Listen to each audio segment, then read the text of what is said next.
শূন্য হাতে ঘরে ফিরছেন কত শত কৃষক। মনে পড়ে সেই দিনগুলোর কথা, তখন পুরো বাড়ির বাতাসে ভেসে বেড়াতো এক নীরব বেদনার সুর।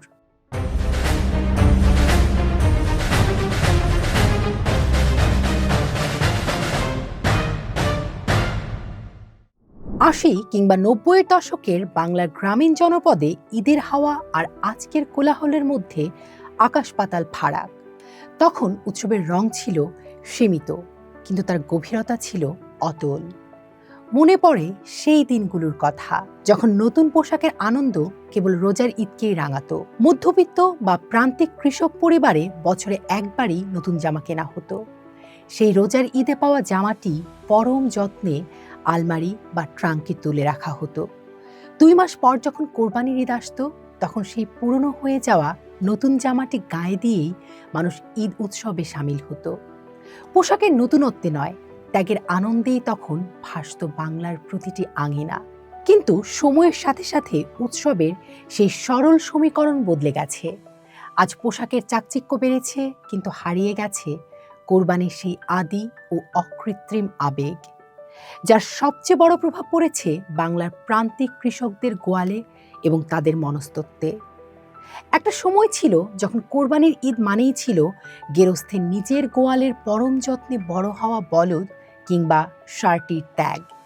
গেরস্থ নিজ হাতে সেই অবলা পশুটিকে খড়, কুড়ো আর মাঠের সবুজ ঘাস খাইয়ে হৃষ্টপুষ্ট করে তুলত। সে কেবল একটা পশু ছিল না, হয়ে উঠত পরিবারেরই একটা অংশ। তার গলায় ঘণ্টা বেঁধে দেয়া, কপালে সিঁদুর বা আলতা ছোঁয়ানো, সব মিলিয়ে একটা নিবিড় সখ্য গড়ে উঠত পশুটির সাথে।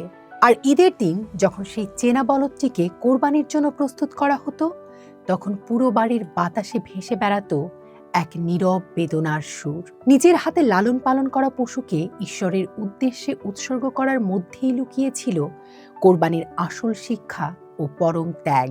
এমনকি যারা নিজেরা পশুপালন করতে পারতেন না, তারাও কোরবানির জন্য ছুটে যেতেন গ্রামেরই কোনো চেনা গেরস্থের বাড়ি।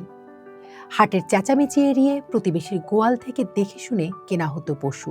সেখানে ব্যবসার চেয়ে পারস্পরিক বিশ্বাস আর আত্মিক যোগাযোগটাই ছিল বড়, যা ঈদুল আজহার ত্যাগের মহিমাকে কিছুটা হলেও ধারণ করতে পারত। আল্লাহর আদেশের প্রতি আনুগত্য প্রকাশ করে নবী ইব্রাহিম আলাইহিসসালাম তার পুত্রকে কোরবানি করার ইচ্ছাকে স্মরণ করে যে দিনটি পালিত হয়, তা যেন ক্রমেই শুধুমাত্র উৎসবে পরিণত হচ্ছে।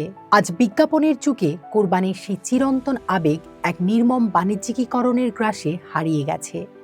এখন কোরবানি যেন এক যান্ত্রিক প্রতিযোগিতা। গ্রামীণ জনপদেও থাবা বসিয়েছে কৃত্রিমভাবে মোটাতাজাকরণ করা খামারের চকচকে গরু। তথাকথিত জাতের গরু কিংবা ব্র্যান্ডেড খামারের রাসায়নিক উপায়ে ফুলিয়ে ফাঁপিয়ে তোলা পশুর কাছে হেরে যাচ্ছে কৃষকের ঘরের খড়কুড়ো খাওয়া ছিপছিপে বলদটি। বাণিজ্যিকীকরণের এই আগ্রাসী স্রোতে সবচেয়ে বড় বিপর্যয়ের মুখোমুখি হয়েছেন বাংলার প্রান্তিক খামারিরা ও কৃষকেরা। একটা সময় কোরবানির ঈদ ছিল এই কৃষকদের সুদিনের স্বপ্ন। সারা বছর নিজেদের ঘরের দুটি বলদ বা গাভী পালন করে ঈদে ভালো দামে বিক্রি করে তারা সারা বছরের ধার দেনা শোধ করতেন, সংসারের বড় খরচগুলো মেটাতেন।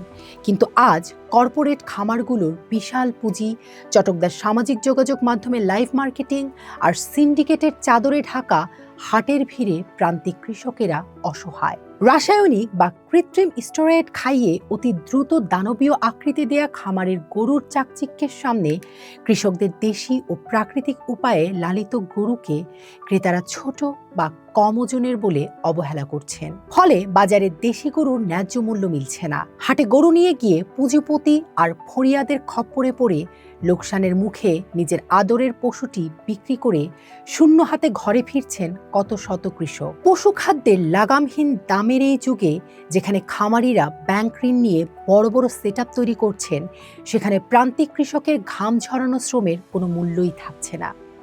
শহরের দেখাদেখি এখন গ্রামেও উৎসবের পরিমাপ হয় পশুর ওজন আর দামের অঙ্কে। যে পশুটির সাথে মানুষের কোনো আত্মিক টান নেই, যাকে কোনোদিন নিজের হাতে ঘাস খাওয়ানো হয়নি, তাকে স্রেফ হাট বা আধুনিক খামার থেকে ওজনের দরে কিনে এনে কোরবানি দেয়া হচ্ছে। এখানে ত্যাগের চেয়ে আভিজাত্যের প্রদর্শনী মুখ্য হয়ে উঠছে। খামারের বদ্ধ ঘরে বড় হওয়া একটি কৃত্রিম পশুর সাথে মানুষের কোনো স্মৃতির কোলাজ থাকে না, থাকে কেবল একটি রসিদ আর টাকার লেনদেন। ফলে কোরবানির পর যে বুক ভাঙা দীর্ঘশ্বাস কিংবা ত্যাগের আনন্দ কৃষকের চোখে মুখে দেখা যেত, তা আজ উধাও। বাংলার সবুজ প্রান্তরে আজ ঈদের চাঁদ ওঠে ঠিকই, কিন্তু গোয়াল ঘরের সেই চেনা বলদটির চোখের দিকে তাকিয়ে দীর্ঘশ্বাস ফেলার মানুষগুলো কমে যাচ্ছে। ঘরের বলদ বনাম কেনা গরুর এই দ্বন্দ্বে আসলে হারিয়ে যাচ্ছে আমাদের আবহমান বাংলার সরল লোকজ সংস্কৃতি, প্রান্তিক কৃষকের সচ্ছলতা আর ঈদের প্রকৃত আধ্যাত্মিক চেতনা। বাণিজ্যিকীকরণের এই যুগে দাঁড়িয়ে আজ বড় বেশি প্রয়োজন ভেতরের শুদ্ধ আবেগকে আবার ফিরিয়ে আনা এবং সেই সাথে দেশের আসল প্রাণ ওই প্রান্তিক কৃষকদের গোয়ালগুলোকে বাঁচিয়ে রাখা। সময়ের অন্য পাঠ দেখুন, থাকুন ঢাকা পেপারসের সাথে।